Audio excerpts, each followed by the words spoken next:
আসসালামু আলাইকুম ওরহমতুল্লাহি অবরাকাত। আপনি দেখছেন আলোর সহজ পথ, যেখানে আমরা তুলে ধরি কোরআন হাদিসের আলোকে রহস্যময়, শিক্ষণীয় ও হৃদয় ছোঁয়া ইসলামিক গল্প ও বাস্তবতা। সত্য জানুন, জীবন বদলে ফেলুন। তাহলে চলুন আজকের ভিডিওটা শুরু করা যাক। আজ আমরা খাওয়ার আদব সম্পর্কে জানব, যা নবীজি সাল্লাল্লাহু আলাইহি সাল্লাম সব শিখিয়ে গেছেন। মুআশারাতের অধ্যায়ে ইমাম নববী রাহিমাহুল্লাহ সর্বপ্রথম খাওয়ার আদব বর্ণনা করেছেন। নবীজি সাল্লাল্লাহু আলাইহি সাল্লাম যেভাবে মানব জীবনের প্রতিটি বিষয় গুরুত্বপূর্ণ শিক্ষা রেখে গেছেন, সেভাবে খানাপিনার বিষয়েও তিনি অতি গুরুত্বপূর্ণ নির্দেশনা আমাদের জন্য রেখে গেছেন। একদা এক মুশরিক ইসলামের বিপক্ষে মন্তব্য করে সাহাবী হযরত সালমান ফারসি রাদিয়াল্লাহু আনহুকে বললেন, তোমাদের নবী দেখি তোমাদের একেবারে সব কিছুই শিক্ষা দিয়ে থাকেন, এমনকি পেশাব পায়খানার নিয়ম পদ্ধতিও।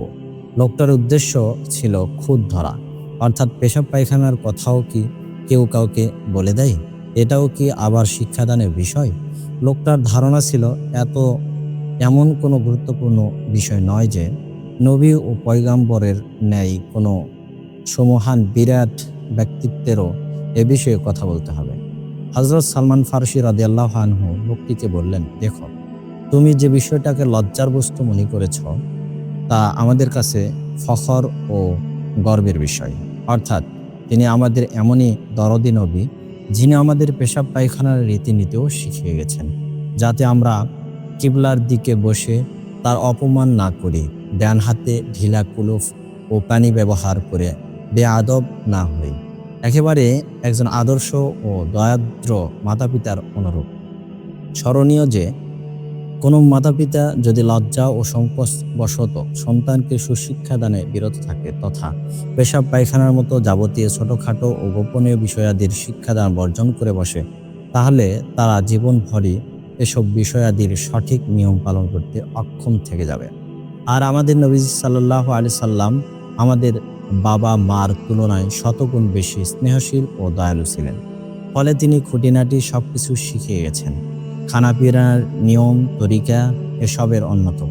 খানাপিনার বিষয়ে তিনি আমাদের এমন সব বিধিনিষেধ জানিয়ে গেছেন, যার ফলে তা ইবাদতে রূপান্তরিত হয়েছে এবং তা প্রতিদান ও বিনিময়ের উপলক্ষ হয়ে গেছে। খাওয়ার ৩ আদব।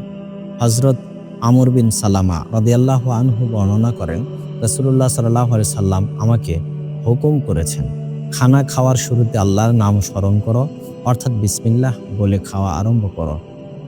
ডান হাতে খাও এবং বর্তনের অর্থাৎ প্লেটের ওই অংশ থেকে খাও যা তোমার নিকটবর্তী। হাত বাড়িয়ে অপরের দিক থেকে খেও না। এই হাদিসটিতে খাদ্য গ্রহণের ৩টি আদব সুস্পষ্ট। প্রথম আদব বিসমিল্লাহ বলা। অপর হাদিসে হযরত আয়েশা রাদিয়াল্লাহু আনহা বলেন, রাসূলুল্লাহ সাল্লাল্লাহু আলাইহি সাল্লাম ইরশাদ করেছেন, তোমাদের কেউ যখন খানা খেতে শুরু করে তখন যেন সে আল্লাহর নাম নেয়। আর কেউ যদি বিসমিল্লাহ বলা ভুলে যায় এবং পরে খানা খাওয়ার মাঝে স্মরণ হয়, তখন সে যেন বলে বিসমিল্লাহি আউয়ালাহু ওয়া আখিরাহু, অর্থাৎ শুরুতে বা শেষে সর্বময় আমরা আল্লাহরই নাম জপি, অন্য কারো নয়। হযরত জাবের রাদিয়াল্লাহু আনহু থেকে বর্ণিত অপর এক হাদিসে নবীজি সাল্লাল্লাহু আলাইহি সাল্লাম ইরশাদ করেন, কোনো ব্যক্তি যখন নিজ ঘরে প্রবেশকালে আল্লাহর নাম উচ্চারণ করে এবং খাওয়ার সময়ও আল্লাহর নাম নেয়, তখন বিতাড়িত শয়তান তার সাঙ্গ পাঙ্গদের ডেকে বলতে থাকে, এই ঘরে তো তোমাদের রাত যাপনের কোনো সুযোগ নেই, কেননা ঘরের মালিক তথায় প্রবেশকালে আল্লাহর নাম উচ্চারণ করেছে এবং খাওয়ার সময়ও তার নাম নিয়েছে, ফলে এখানে রাত যাপনের আশার দূরে বেলি। আর খানা খাওয়ার ব্যবস্থাও ভণ্ডুল হয়ে গেছে। পক্ষান্তরে কোনো ব্যক্তি যখন নিজ ঘরে প্রবেশকালে আল্লাহর নাম উচ্চারণ না করে সরাসরি ভিতরে ঢুকে পড়ে, তখন শয়তান তার সঙ্গীদের বলতে থাকে, চলো ভাই চলো, তোমাদের অবস্থান গ্রহণের ব্যবস্থা হয়ে গেছে, তোমাদের রাত যাপনের ইন্তেজামও হয়ে গেছে, কেননা এখানে আল্লাহর নাম উচ্চারণ করা হয়নি। আর লোকটি যখন খেতে বসেও আল্লাহর নাম উচ্চারণ না করে, তখন শয়তান সাথীদের বলতে থাকে, তোমাদের খানাপিনার ব্যবস্থাও হয়ে গেছে।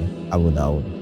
মোট কথা, হাদিসটি থেকে পরিষ্কার বোঝা গেল যে আল্লাহর নাম না নিলে শয়তানের অধিকার সাব্যস্ত হয়ে যায়।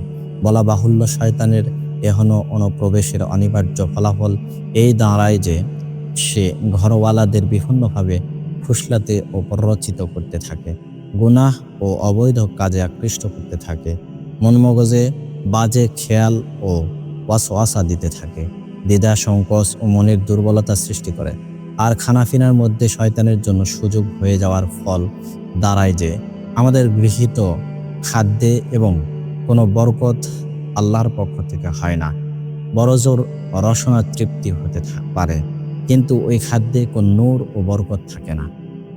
ভিডিওটি যদি আপনার ভালো লেগে থাকে তাহলে লাইক দিন, শেয়ার করুন এবং এমন ইসলামিক আলোতে নিজেকে জড়াতে চাইলে আলোর সহজ পথ চ্যানেলটি সাবস্ক্রাইব করে পাশে থাকা বেল আইকনটি অন করে রাখুন। আল্লাহ যেন আমাদের সবাইকে হেদায়েতের আলোতে জীবন গড়ার তৌফিক দেন। পরবর্তী ভিডিওতে আবার দেখা হবে ইনশাআল্লাহ। ততক্ষণ পর্যন্ত ভালো থাকুন, নিরাপদে থাকুন। আসসালামু আলাইকুম ওয়া রাহমাতুল্লাহি ওয়া বারাকাতুহু।